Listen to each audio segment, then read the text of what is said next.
In the vast expanse of deep space, where the stars twinkled like distant memories of home, the massive Drachnid warship loomed over Earth's orbital defense station. Supreme Commander Extithral stood on his command bridge, his scaled fingers drumming against the metallic console as he watched the pitiful human structure through the viewscreen.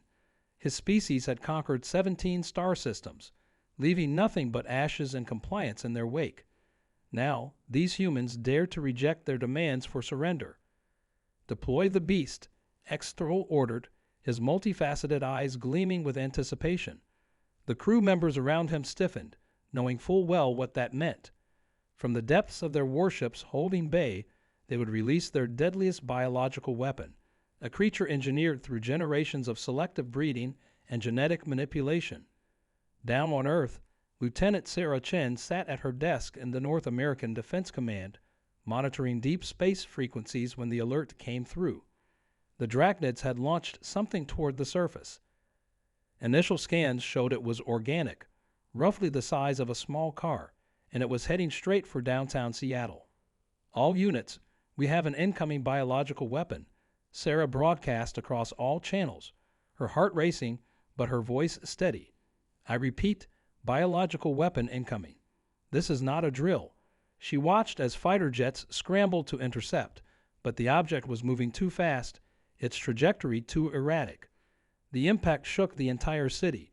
Instead of an explosion, there was an odd silence. Security feeds showed a smoking crater in the middle of Pioneer Square.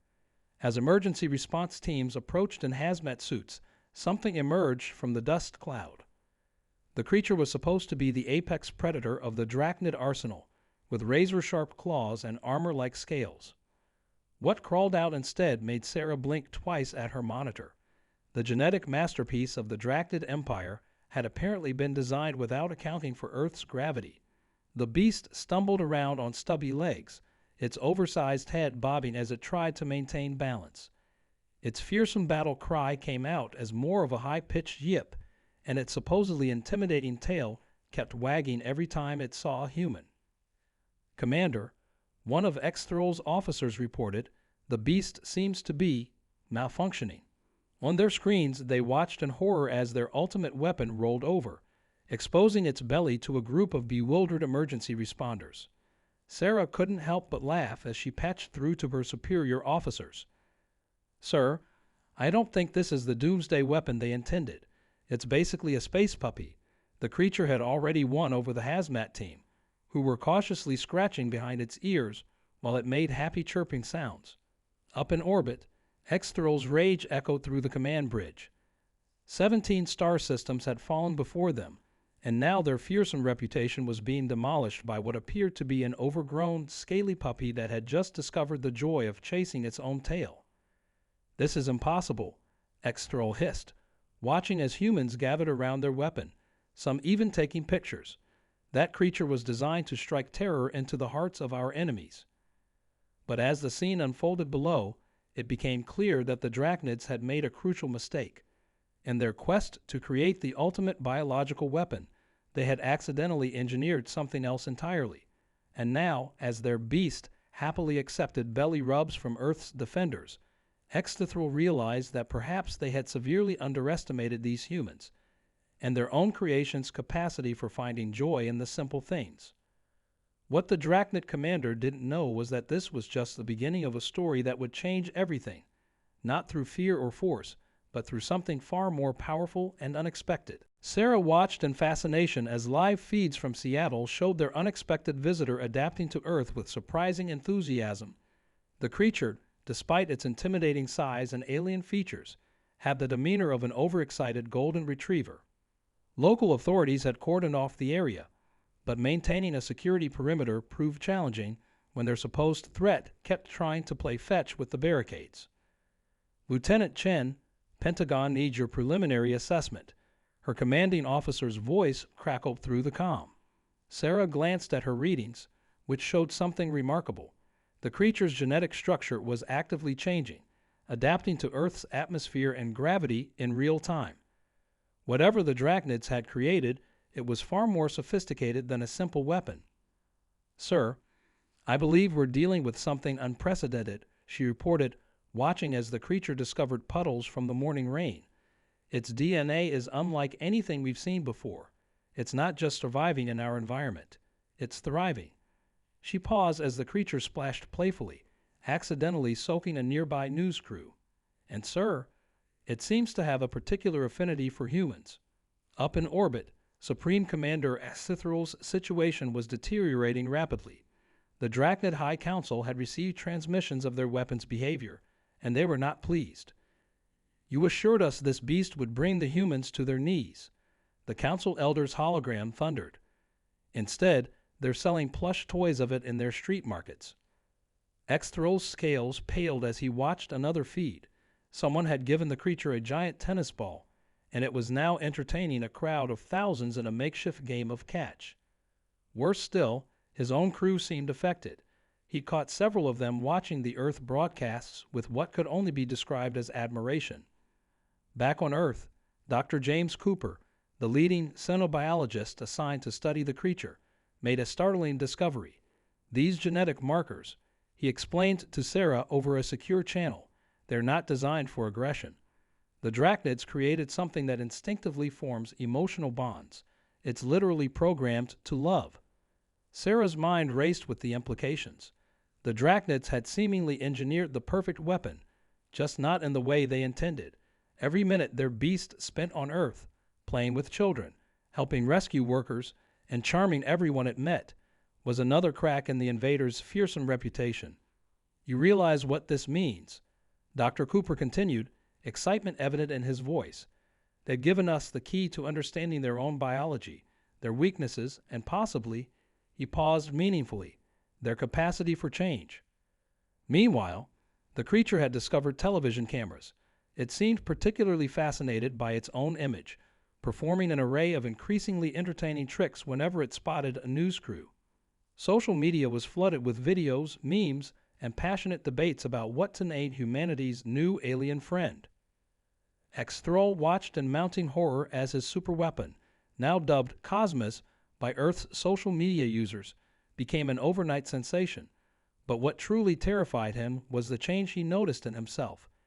Each time the creature's joyful face appeared on screen, he felt something stirring in his supposedly cold-blooded heart. Sir, his second-in-command ventured cautiously, perhaps we should consider alternative diplomatic approaches. The suggestion hung in the air like a charged particle, dangerous yet full of possibility. As Sarah prepared her official report, she couldn't help but smile at the latest footage. Cosmos had fallen asleep in the middle of a children's hospital visit, surrounded by young patients who read it bedtime stories. The creature that was supposed to destroy humanity was instead teaching them something profound about the nature of friendship, fear, and the unexpected ways the universe brings people together.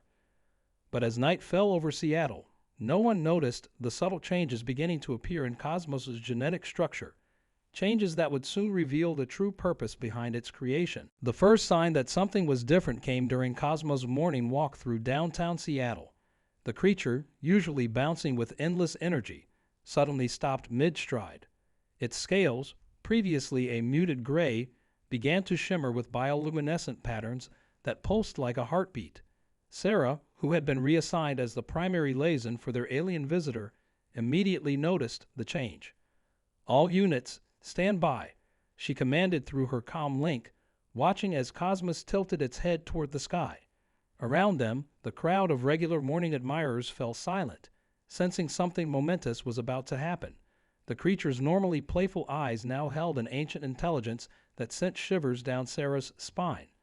Up in orbit, Exthral's command ship erupted into chaos. Commander, the beast's tertiary DNA sequence is activating. His science officer reported, scales practically falling off in agitation. The High Council, they never told us about this phase. The readings on their screens defied everything they thought they knew about their own bioengineering capabilities. Dr. Cooper burst into the monitoring station, clutching tablets full of data. Lieutenant Chen, you need to see this, he gasped, spreading out the information. Cosmos' genetic structure isn't degrading or mutating. It's evolving. But the pattern, it's like nothing we've ever seen. It's not random. It's purposeful, as if following a predetermined blueprint. In the streets, people watched in awe as Cosmos began to emit a soft, melodic humming that seemed to resonate with the very air around them. The sound carried notes of both joy and sadness, like an ancient song telling a story that transcended species and space itself. Children in the crowd started humming along, instinctively matching the otherworldly frequency. "Sir," Sarah reported to her superiors, "I think we're witnessing some kind of metamorphosis." She watched as the patterns on Cosmos' scales began forming complex geometric shapes, each one pulsing with increasing intensity. The creature that had spent weeks charming humanity with its puppy-like antics now stood with a regal bearing that commanded respect rather than just affection. Hexthrol's worst fears were confirmed when a message from the Drachnid High Council finally arrived. The beast was never meant to be a weapon of destruction. It is a key, the key to unlocking something we buried in Earth's soil eons ago, long before humans walked upright. We had to wait for the right moment, for a species capable of understanding what we left behind. The message cut off abruptly as Cosmos raised its head and released a sound that shattered every window within a mile radius. But instead of causing panic, the sound filled everyone who heard it with an overwhelming sense of connection. To each other, to Earth, and to something vast and ancient buried deep beneath their feet. Sarah felt it too, an awakening of awareness that stretched beyond human comprehension. Looking at Cosmos now, she realized they had all been asking the wrong questions. This wasn't about invasion or weapons, or even first contact. This was about a message left behind by the Drachnids' own ancestors, waiting for humanity to be ready to receive it. As emergency alerts blared across every continent, reporting similar resonances emerging from deep within the Earth, Sarah noticed something else. The patterns on Cosmos' scales weren't random at all. They were coordinates, forming a map that led to locations scattered across the globe. And at each location, something was stirring, responding to a call that had waited millions of years to be answered. Hexthrol, watching from his command ship, finally understood the true magnitude of his species' prophecies. They weren't meant to conquer Earth. They were meant to initiate something far more significant. As Cosmos' transformation continued, both humans and Drachnids stood on the brink of a revelation that would either unite their species forever or tear the very fabric of space-time apart. The creature they had all come to love was about to show its true purpose, and nobody, not Sarah, not Hexthrol, not even the Drachnid High Council, could predict what would happen next. The entire planet seemed to hold its breath as Cosmos' transformation reached its peak. The creature's bioluminescent patterns now formed a complex, ever-shifting holographic display above Seattle's skyline, casting ethereal lights across the awestruck crowds. But just as Sarah stepped forward to attempt communication, a second tremor shook the Earth, different from the resonating frequencies they'd felt before. This was something else entirely. "Lieutenant Chen," Dr. Cooper's voice cracked with urgency over the comm. "We're detecting identical genetic signatures. Multiple signatures. They're waking up." Satellite feeds showed similar disturbances erupting across the globe. In the Sahara Desert, the Amazon rainforest, the depths of the Pacific Ocean, and beneath the ice of Antarctica. Hexthrol's command ship suddenly lost power, plunging the bridge into darkness before emergency systems kicked in. "Commander," his science officer whispered, "the beast, it wasn't the weapon. It's the key to awakening the real weapons." The officer's scales had turned almost white with fear. Our ancestors, they left their entire arsenal here, disguised as dormant life forms, waiting for the right moment. But Sarah noticed something peculiar about Cosmos' behavior. Despite its dramatic transformation, the creature still wagged its tail whenever it looked at her, still showed that same gentle intelligence in its eyes. It wasn't displaying aggression. If anything, it seemed concerned, almost protective of the humans around it. "Everyone, stand down," she ordered as military units moved into position. "Look at its body language. It's trying to warn us about something." The patterns in Cosmos' bioluminescence had changed, now showing what appeared to be a countdown. But to what? Deep beneath the Earth's surface, ancient machinery hummed to life, not weapons of war, but something far more incredible. Each awakening site released what looked like smaller versions of Cosmos, But these creatures emerged with different patterns, different abilities. Some could fly, others could phase through solid matter, and still others seemed to manipulate energy itself. X-Stroll received another transmission from the High Council, but this time it wasn't what he expected. The message was garbled, interspersed with what sounded like screams. We were wrong. They weren't weapons. They're not ours to control. The true Drachnids, our ancestors, they're coming back. The transmission cut off as a massive shape emerged from the clouds above Earth, a ship that dwarfed even the Drachnid warship. Its design was organic, almost alive, pulsing with the same bioluminescent patterns as Cosmos. Sarah's heart nearly stopped when she realized what she was seeing.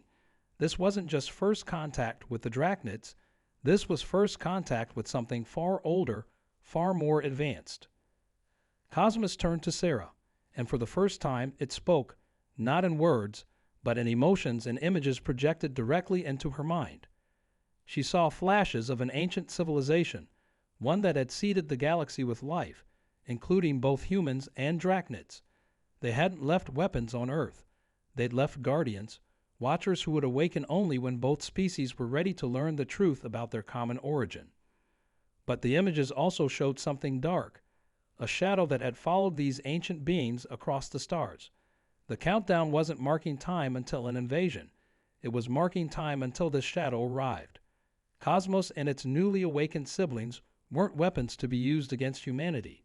They were Earth's only defense against something that had been hunting their creators across the galaxy for millions of years. As if in response to this revelation, the massive ship above them began to descend, its surface rippling like liquid metal. X-Stroll's vessel seemed tiny in comparison, a minnow before a whale.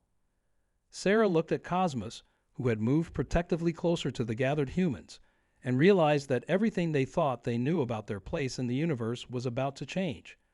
The real question wasn't whether humanity would survive first contact.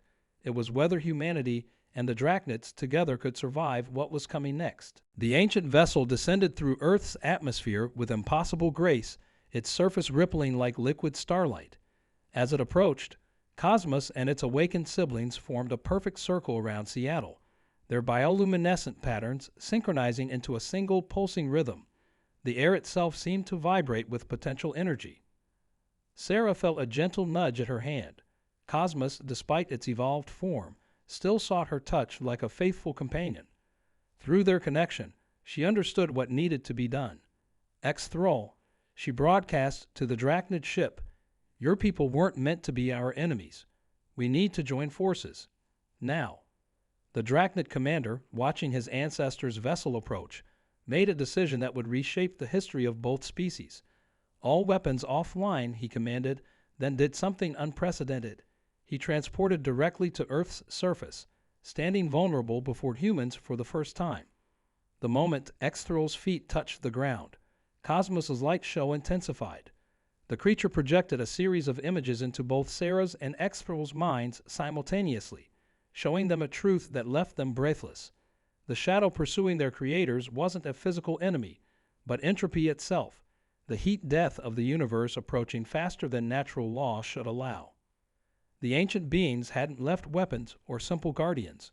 They'd left the seeds of salvation, living supercomputers in the form of creatures that could bond with younger species, teaching them to work together to solve the universe's ultimate crisis.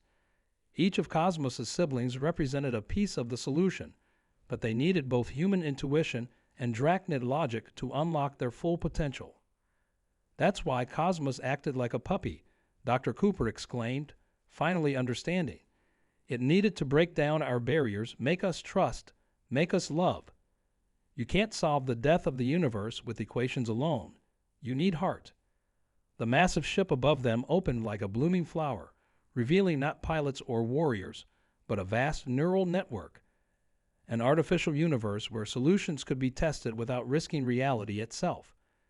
As Sarah watched, Cosmos began to change again, its form becoming pure energy, a bridge between organic life and digital infinity. X-Thrall stepped forward, his scaled hand reaching out to meet Sarah's human one. The moment they touched, Cosmos' energy enveloped them both. Through the creature's power, They saw it all, countless civilizations across space and time, all working together, guided by their own versions of cosmos, racing against the accelerating entropy.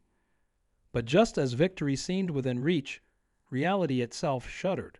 The shadow wasn't simply following their creators, it was her to witness this moment. A tear opened in the sky, revealing a void that shouldn't exist. The entropy wave had caught up, threatening to unravel everything they'd discovered. Cosmos made its final move. The creature that had started as a supposed weapon evolved into a guardian and revealed itself as a key to universal salvation, had one last transformation to undergo. It pulled the essence of both human and drachnid DNA into itself, creating something entirely new, a hybrid consciousness capable of rewriting the laws of physics themselves. The void closed, sealed by Cosmos' sacrifice, but not before the creature left one last gift. Every human and drachnid present felt their DNA shift slightly, gaining the ability to see the universe as Cosmos had, not as a place of borders and battles, but as a single, living equation that needed all of its parts to survive. Sarah looked at Extithrol, seeing him not as an alien commander, but as what he truly was, another piece of the cosmic puzzle. The entropy wave had been delayed, but not defeated. They had work to do, all of them, together. As the ancient ship ascended once more into the stars, something small and warm brushed against Sarah's leg. She looked down to find a tiny, luminescent creature, a perfect blend of human, drachnid, and whatever Cosmos had truly been. It wagged its tail, ready to begin the next chapter of their shared story. A reminder that sometimes the universe's greatest mysteries come with wet noses and wagging tails. The war that never was had ended. The real mission, saving existence itself, was just beginning, and somewhere in the quantum fabric of space-time, Cosmos' consciousness lived on, watching its children, human, drachnid, and whatever came next, take their first steps toward a future that would redefine the meaning of impossible. 10 years after the day that changed everything, Sarah stood on the observation deck of the Joint Human Drachnid Research Station, watching Earth gleam like a jewel below. Beside her, a creature that looked remarkably like a smaller version of Cosmos played with a holographic ball, its scales shimmering with the same bioluminescent patterns that had once lit up Seattle's sky. Still hard to believe, isn't it? Hexthrol's voice came from behind her, his once intimidating presence now as familiar as an old friend. The former Supreme Commander had traded his battle armor for the simple robes of a scientific advisor. Sometimes I wonder if Cosmos knew all along how this would end. Sarah smiled, reaching down to scratch behind the ears of her companion, Nova, one of the first of the new generation of hybrid guardians. Unlike their predecessor, these creatures were born with the combined knowledge of both species, but retained that same puppy-like joy that had first endeared Cosmos to humanity. The research station buzzed with activity as teams of humans and drachnids worked side by side, using the quantum computing power of their guardian companions to model new solutions to the entropy problem. Each day brought them closer to understanding the complex mathematics that Cosmos had sacrificed itself to teach them. The latest simulations are promising, Dr. Cooper announced, walking onto the deck with his own guardian trotting beside him. The entropy wave's advance has slowed by another 0.03% in the Andromeda sector.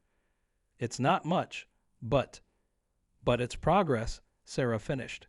She had learned that in the grand scheme of universal salvation, every tiny victory counted. The viewing screen behind them showed hundreds of similar research stations scattered across the galaxy, each hosting their own teams of humans, drachnids, and the ever-growing family of guardian creatures. Nova suddenly perked up, its patterns shifting to display a complex equation that hadn't existed moments before. The other guardians in the station responded immediately, their combined bioluminescence creating a breathtaking light show that rippled through the station's corridors. "They've found something," Extro whispered, his scales flickering with excitement. The Guardians had evolved beyond their original programming, developing new ways to perceive and influence the quantum fabric of reality. Each discovery they shared brought both species closer to understanding the true nature of existence. Sarah thought back to that first day, when everyone expected war but found family instead. The universe had thrown them the ultimate curveball. Instead of fighting each other, they had to fight for everything, for everyone, everywhere. The station's alert system chimed softly as another research vessel returned from deep space. These missions, crewed by both species and guided by their guardians, constantly pushed the boundaries of known space, searching for more pieces of the puzzle their ancient benefactors had left behind. "You know," Sarah said, watching Nova play with its quantum calculations like they were toys, "I think Cosmos would be proud. Not just of what we've accomplished, but of who we've become." X-Throll nodded, his normally serious face breaking into what humans had learned to recognize as a drachnid smile. "Indeed, we came seeking conquest but found purpose instead. Perhaps that was the greatest gift of all." As they stood there, watching their impossible family of humans, aliens, and hybrid guardians work together to save existence itself, Sarah realized that Cosmos had given them something even more precious than salvation. It had shown them that the universe's greatest weapons weren't those of destruction, but of connection, love, trust, and the simple joy of a tail-wagging greeting. Nova bounced up to Sarah, projecting images of possibilities yet to come, new discoveries, new horizons, new hope. The entropy wave still loomed in the distance, but they faced it together, guided by the legacy of a creature that had transformed from weapon to savior, from pet to teacher, from stranger to family. And somewhere, in the quantum waves of space-time, Sarah could have sworn she heard a familiar, happy bark echoing through the stars.